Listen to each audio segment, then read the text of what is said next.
دوستو، ایک ایسا پرندہ جس کو لوگ منحوس سمجھتے ہیں، اس پرندے کو لوگ الو کے نام سے جانتے ہیں۔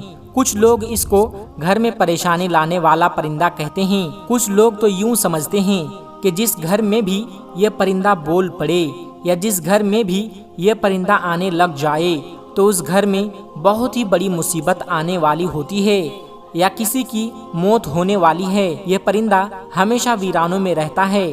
آخر یہ پرندہ کیوں سب سے چھپ کر ویرانوں میں رہتا ہے؟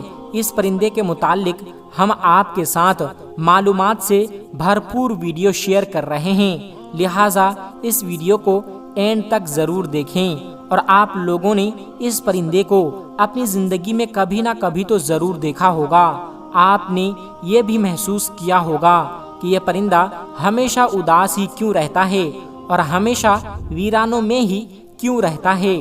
دوستو، ایک بار ایک شخص حضرت امام جعفر صادق کی خدمت میں حاضر ہوا۔ اس شخص نے عرض کیا کہ جو الو پرندہ ہے یہ ہمیشہ ویران جگہ پر کیوں رہتا ہے اور یہ ہمیشہ اداس ہی کیوں رہتا ہے؟ آپ نے فرمایا، اے شخص، جیسے تو آج اس پرندے کو دیکھ رہا ہے، یہ پرندہ ایسے ہمیشہ سے نہیں تھا۔ یہ پرندہ ہمیشہ ویرانوں میں نہیں رہتا تھا اور نہ ہی یہ اداس رہتا تھا۔ اس کے ساتھ ایک واقعہ پیش آیا ہے۔ اس واقعہ کے بعد یہ پرندہ اداس رہنے لگا ہے۔ یہ سن کر اس شخص نے عرض کیا، اے حضرت، کیا ہوا تھا اس پرندے کے ساتھ اور کیا واقعہ پیش آیا تھا؟ حضرت امام جعفر صادق نے فرمایا، اے شخص، یہ الو نام کا پرندہ پیارے نبی سرور کائنات صلی اللہ علیہ وسلم سے محبت کرنے والا ہے اور پیارے نبی حضرت محمد صلی اللہ علیہ وسلم کی آل سے محبت کرنے والا ہے۔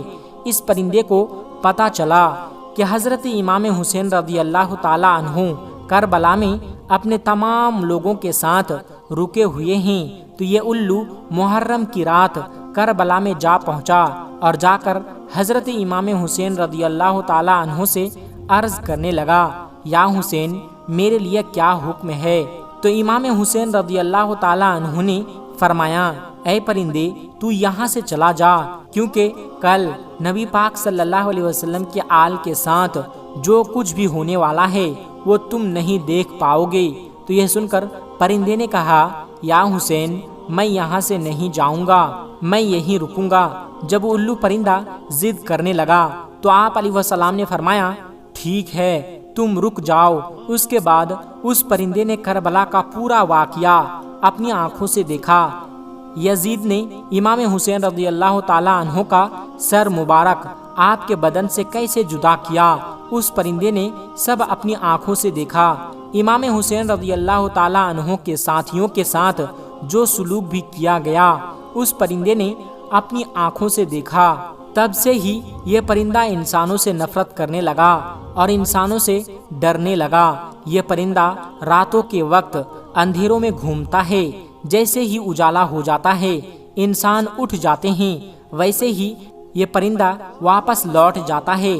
کچھ لوگ الو کو منحوس سمجھتے ہیں، ان کو یہ نہیں پتا ہوتا ہے کہ یہ منحوس کس وجہ سے ہے، بس ایسے ہی اس کو منحوس کہنا شروع کر دیتے ہیں۔ یہ کسی کے گھر کے آس پاس آ کر بول دے تو لوگ سمجھتے ہیں کہ ہمارے اوپر کوئی مصیبت آنے والی ہے۔ کئی لوگ تو ایسے ہیں کہ لوگ اس کے بولنے کی وجہ سے اپنا گھر بار چھوڑ دیتے ہیں۔ الو کو منحوس سمجھنا یہ ایک جاہلانہ سوچ ہے۔ یہ بیچارہ پرندہ تو کبھی کبھار ہی بولتا ہے، یہ بیچارہ تو انسانوں سے ڈرتا ہے، اس کو کہیں پہ بھی انسان نظر آ جائے تو فوراً اٹھ جاتا ہے۔ تو یہ پرندہ کسی کا کیا بگاڑے گا؟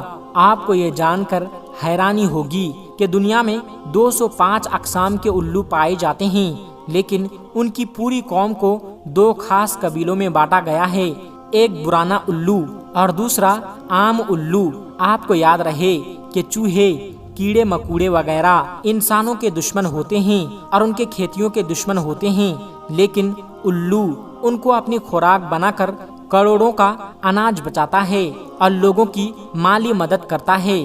اس لیے الو انسانوں کا دوست کہلاتا ہے۔ عام طور پر ان کی عمر لگ بھگ 12 سال ہوتی ہے۔ الو اپنا گھونسلہ پیڑوں کی چھاؤں میں بناتا ہے یا اپنا گھونسلہ ویران جگہ پر بناتا ہے۔ یا کسی کنویں میں ویران جگہ پر بناتا ہے۔ آپ کو بتاتے چلیں کہ دیگر باتوں کے علاوہ بھی انسان کو مخاطب کرتے ہوئے ایک غلط بات یہ بھی بولی جاتی ہے کہ الو کی طرح دیکھ رہے ہو، لیکن الو بیچارہ تو اپنی آنکھوں سے معذور ہے، وہ تو صرف سیدھا ہی دیکھ سکتا ہے، وہ ہمیں انسانوں کی طرح اپنی نظریں گھما نہیں سکتا، وہ اپنی صرف گردن گھما سکتا ہے۔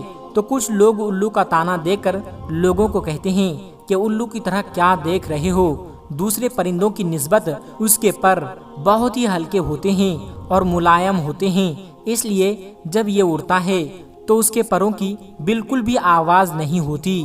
دوستو، الو سے متعلق مختلف علاقوں میں مختلف قسم کے عقیدے پائے جاتے ہیں، جیسے کہ برطانیہ میں الو کے بولنے یا اس کے رونے کی آواز کو منحوس سمجھا جاتا ہے، جنوبی افریقہ میں الو کی آواز کو موت کی علامت سمجھا جاتا ہے، کینیڈا میں لگاتار 3 دن الو کے بولنے سے کسی کی موت سمجھی جاتی ہے، چین میں الو دکھائی دینے پر پڑوسی کی موت سمجھی جاتی ہے، ایران میں الو کی اچھی آواز کو خوشی کی خبر مانا جاتا ہے اور رونے والی آواز کو بری خبر سمجھتے ہیں، ترکی میں بھی الو کو منحوس سمجھا جاتا ہے، لیکن سفید بال والے الو کو صحیح سمجھا جاتا ہے، ہندوستان میں الو کا گھر پر بیٹھ کر بولنا اچھا شگون نہیں مانا جاتا، لیکن ہندوستان میں دیوالی کے موقع پر خوشخبری لانے کے لیے جادو ٹونا ختم کرنے کے لیے الو کی